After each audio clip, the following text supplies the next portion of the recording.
ఇవాళ అందరూ అప్రిషియేట్ చేస్తున్నారు. ఇవాళ డాక్టర్ నంగర్ డ్యామ్ కానీ, నాగార్జున సాగర్ కానీ, శ్రీశైలం కానీ, ఏది శ్రీరామ్ సాగర్ గారు కట్టించినటువంటి ఘనత ఆయనదే. ప్రపంచంలోనే ఒక పక్క ఏది ధాన్యం వస్తేనే ప్రజలకు లాభం జరుగుతుందని ప్రాజెక్టులు కట్టి దేశాన్ని పంచవర్ష ప్రణాళిక పెట్టి దేశాన్ని అభివృద్ధి చేసినటువంటి వ్యక్తి ఇందిరాగాంధీ. ఈ దేశంలో బడుగు బలైన వర్గాలకు న్యాయం జరగాలని, దున్నే వాడికే భూమి అని అసైన్ భూములు ఇచ్చినటువంటి తల్లి సోనియా గాంధీ గారు.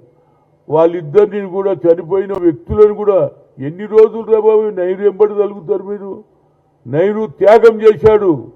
కోటీశ్వర కుటుంబంలో పుట్టి డబ్బు అంతా దేశ స్వాతంత్రంలో ఖర్చు చేశాడు, జైలుకు పోయాడు. వాళ్ళని పట్టుకొని మీరు మాట్లాడడం ఏంది? ఓట్ చర్య. మీరు అసలు ఆయన ఇచ్చినటువంటి ఏదైతే ఎక్స్ప్లెయిన్ చేశాడు, ఇక ఈడేడు జరిగి 65 లక్షలు ఇక్కడ జరిగినాయి, ఇక్కడ 12,000 ఇక్కడ జరిగినాయి అన్నీ చెప్తే దాని మీద ఎప్పుడన్నా ఎంక్వైరీ చేశారా?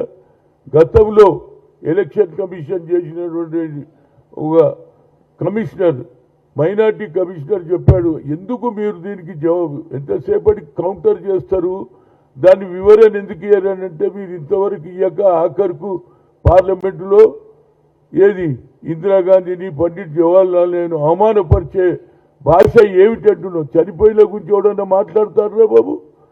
చనిపోయినాక కూడా వాళ్ళని ఇడుస్తలేరు అంటే ఎంత వాళ్ళకు డెస్పరేట్ అయ్యి ఈ విధంగా ఇందిరాగాంధీ పండిట్ జవహర్లాల్ ఆరోపణలు చేయడం ఎంతవరకు తగదు. ఇప్పటికన్నా అమిత్ షా గారు ఆలోచన చేసి మాట్లాడు. నువ్వు అంబేద్కర్ని అవమానం చేసినావు, నువ్వు ఎందుకు మాట్లాడుతున్నావు?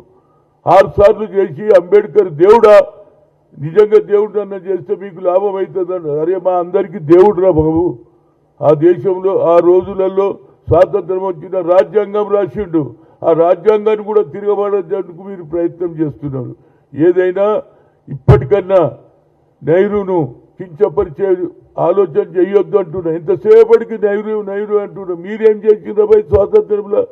ఒక నాయకుని పేరు చెప్పు. స్వాతంత్రంలో ఆనాడు తొత్తులుగా ఇవ్వాల మా ప్రియాంక గాంధీ చెప్పింది. ఆ రోజులలో మీ ఆర్ఎస్ఎస్ బీజేపీ ఆనాడు బీజేపీ పుట్టనేలే. ఆర్ఎస్ఎస్ వాళ్ళు ఏం చేసిండ్రు? ఎంతసేపటికి ఆఖరుకు మహాత్మా గాంధీని హతం చేసినటువంటి ఆర్ఎస్ఎస్ వాళ్ళ మాట మీరు నడిపిస్తున్నారు. ఈ ఆర్ఎస్ఎస్ ఉన్నంత కాలం ఎన్ని రోజులు మీరు చేసిన ఈ దేశంలో హిందూ, ముస్లిం, సిక్, ఇసాయి ఆ రోజులలోనే మహాత్మా గాంధీ అన్నాడు ఈ దేశంలో అన్ని కులాలు అన్ని మతాల వాళ్ళు పేదవాళ్ళు ఉన్నారు కాబట్టి అలాంటి క్యాబినెట్ చేయమని చెప్పాడు. అదే అడుగుజాడల్లో ఇవాళ మా రేవంత్ రెడ్డి నడిపిస్తున్నాడు. దీంతో పాటు నా ఉద్దేశం లేదు, మేము తప్పనిసరిగా ఈ ఇష్యూను వదిలేది లేదు. ఇప్పుడు దానికి ఒక అని పెట్టేసి ఉన్న వాళ్ళను కూడా ఎలగొట్టడానికి ప్రయత్నం చేస్తున్నారు కనుక దీని మీద రేపు 14 నాడు పెద్ద ఏది రామ్లీలా మైదానంలో పెద్ద సభ జరుగుతుంది. దానికి అందరికీ పోతాం. ఆ తర్వాత నేను ఇప్పుడే మా మహేష్ కుమార్ పిసిసి అధ్యక్షుడు రిక్వెస్ట్ చేసిన ఎట్టి పరిస్థితులలో పార్లమెంట్లో 9th షెడ్యూల్ దాని మీద ఆయన ప్రైవేట్ బిల్లు మూవ్ చేయాలి.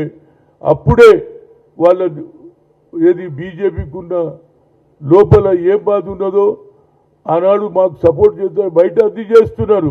మరి లోపల ఎందుకు నరేంద్ర మోడీ దగ్గర తీసుకుపోరు?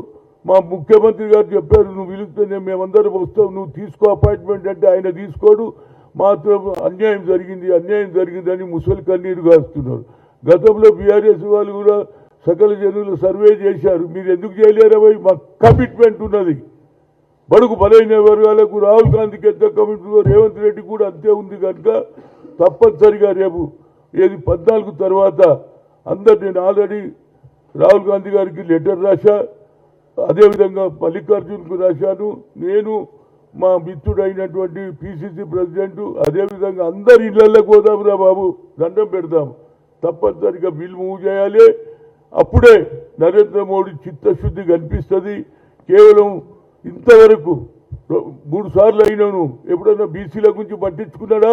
అదే సోనియా గాంధీ అగ్రకులాల నాయకురాలైనా ఆనాడు ఐఐఎంలో సుప్రీంకోర్టు కొట్టేస్తే మా అమ్మ మేము చెప్పిన అమ్మ we are coming from the local language, Telugu, Malayalam, Kannada చదువుతో కానీ talent is not anybody's property. God has given to everybody, we should give opportunity. అంటే ఏం చేయాలన్నది ప్రధానమంత్రికి చెప్పమ్మా, బిల్లు పెట్టమన్నది. మన్మోహన్ సింగ్ గారు బిల్లు పెడితే పాస్ అయింది. ఇవాళ మా పిల్లలందరూ 1,20,000 ఏది ఐఐటీలో చదివిన విద్యార్థులు చదువుతూ all India institute of medical సైన్స్లో డాక్టర్లు అవుతున్నారు. ఇది మా అచీవ్మెంట్. నరేంద్ర మోడీ అచీవ్మెంట్ ఎంతో చూపించమని ఇప్పటిదానికా ఏ బీసీలకు న్యాయం చేసిండో చూస్తున్నా. అదే రాహుల్ గాంధీ గారు అగ్రకులాల్లో పుట్టినా తప్పనిసరిగా నేను చేస్తానన్నాడు. ఆయన ప్రధానమంత్రి అయితే చేస్తుంటే, అయినా ఇవాళ బీయింగ్ అపోజిషన్ లీడర్గా తప్పనిసరిగా బిల్లు మూవ్ చేస్తే వాస్తవాలు బయటకు వస్తుంది. తప్పనిసరిగా ఇవాళ కాకుండా రేపు పార్లమెంటులో ఎవరికి నిజంగా బీసీల మీద ప్రేమ ఉందో తేలిపోతుంది. ఇక్కడ కేవలం మీటింగ్లు ఎన్ని పెట్టినా అది వేస్ట్. నేను అందరికీ చెప్పిన బీసీ సంఘాలకు మిత్రులకు, అయ్యా ఈడేం కాదురా బాబు, 9th షెడ్యూల్లో ఇందిరా సాహని కేసులో ఒక రిస్ట్రిక్షన్ పెట్టిండ్రు. ఆ రిస్ట్రిక్షన్ వాళ్ళంటే 9th షెడ్యూల్లో పెట్టినప్పుడే మాకు న్యాయం జరుగుతుంది. దాని గురించి నేను అయితే ఓబీసీ ఎంపీగా గతంలో ఐఐఎంలో సోనియా గాంధీ ఆలోచనతో చేసినాం. ఈ ప్రధానమంత్రి తనకు తాను ఓబీసీ అంటాడు, కానీ నేను 3 సార్లు కలిసిన మా జనాభా ఎక్కుంది, మాకు ఒక సెపరేట్ మినిస్ట్రీ ఇవ్వాలి, సెపరేట్ బడ్జెట్ అది చేయలే, క్రిమినల్ ఎత్తేయమంటే అది ఎత్తేయలే, ఆఖరికి కులగన చేయమంటే కూడా చేయలే. కానీ ఇవాళ మా రాష్ట్రంలో రాహుల్ గాంధీ ఆలోచన ఇంప్లిమెంట్ చేసిన ఏకైక నాయకుడు అది రేవంత్ రెడ్డి. తప్పనిసరిగా రేపు పార్లమెంట్లో బిల్ పెడతాం. తప్పనిసరిగా ఎవరు సపోర్ట్ చేస్తారు, ఎవరు చేయలేరు వాళ్ళని మేము ఎక్స్పోజ్ చేస్తాం. కానీ రోజు ప్రెస్ కాన్ఫరెన్సులు పెట్టి మమ్మల్ని తిట్టడం న్యాయం కాదు. ఏం తప్పు చేసిండు రేవంత్ రెడ్డి? 150 కోట్లు శాంక్షన్ చేసిండు, క్యాబినెట్లో నిర్ణయం తీసుకున్నాడు, అసెంబ్లీలో బిల్లు పెట్టిండు, పాస్ అయినాక కూడా గవర్నర్ గారు దానికి ఇచ్చినటువంటి దాని మీద ఆర్డినెన్స్ కూడా సంతకం చేయరు, కోల్డ్ స్టోరేజ్లో పెడతారు. కనుక ఇది తప్పనిసరిగా ఢిల్లీ కూడా పోయినాం, ఒక ముఖ్యమంత్రి ధర్నాల్లో కూర్చున్నాడు, కానీ కేంద్ర ప్రభుత్వం పట్టించుకుంటలేదుగా. కేంద్ర ప్రభుత్వాన్ని ఎక్స్పోజ్ చేయడానికి ఢిల్లీలో మేము తప్పనిసరిగా రాహుల్ గాంధీకి ఒప్పించి తప్పనిసరి ఆయననే అన్నాడు, we come to the power, we will conduct caste wise census అన్నాడు. కనుక 9th షెడ్యూల్లో పెట్టడానికి రాహుల్ గాంధీకి తప్పనిసరిగా పెట్టేయడానికి మా శాయశక్తులా కృషి చేస్తాం. ఇక ముందు ఇందిరాగాంధీని కానీ నెహ్రూని కానీ డిసైడ్ చేస్తే ఆర్ఎస్ఎస్కి ఒక్కటే పని, మహాత్మా గాంధీని చంపినోడురా బాబు మీరా మాట్లాడేది. మాకు ఆ మాటలు వస్తే మాకు అన్నీ తెలుసు మీరు ఏమేమి చేసిండ్రో. ఆర్ఎస్ఎస్ ఈ దేశంలో విడగొట్టాలి, హిందూ దేశం చేయాలి అన్నారు. అదే మహాత్మా గాంధీకి సెల్యూట్. ఈ దేశాన్ని సెక్యులర్ దేశం చేశాడు. మనకున్నటువంటి ఇన్ఫ్రాస్ట్రక్చర్ కానీ, మనకున్నటువంటి సోషల్లో ఉన్నటువంటి భేదవాళ్ళ గురించి మహాత్మా గాంధీ సెక్యులర్ దేశం చేశాడు. కాబట్టి హిందూ, ముస్లిం, సిక్, ఇసాయి అందరూ కూడా యోగ్యతాటిపై ఉండి అన్ని దేవుళ్ళు మనం గౌరవించు, వాళ్ళకు రావాల్సినటువంటి అధికారాలు, వాళ్ళకు రావాల్సినటువంటి అభివృద్ధి చేయడానికి కేంద్ర ప్రభుత్వం భిన్నంగా వ్యవహరిస్తుంది. ఇంతవరకు చేసినటువంటి ప్రధానమంత్రులు అందరిని చూశారు, కానీ నరేంద్ర మోడీ వచ్చిన తర్వాత కేవలం ఆర్ఎస్ఎస్ అన్నాడు, రిమోట్ కంట్రోల్ అప్పుడు ఎప్పుడున్నది అన్నాడు.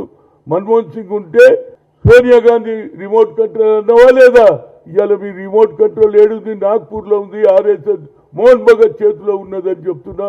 ఆ రిమోట్ కంట్రోల్ను బంద్ చేయకపోతే వచ్చే ఎన్నికల్లో బడుగు బలైన వర్గాలు తప్పనిసరిగా మీకు ఓట్ల ద్వారా మీ నాయకత్వాన్ని పడగొట్టడానికి ప్రతి ఒక్కరు కూడా ప్రయత్నం చేయాలని కోరుతూ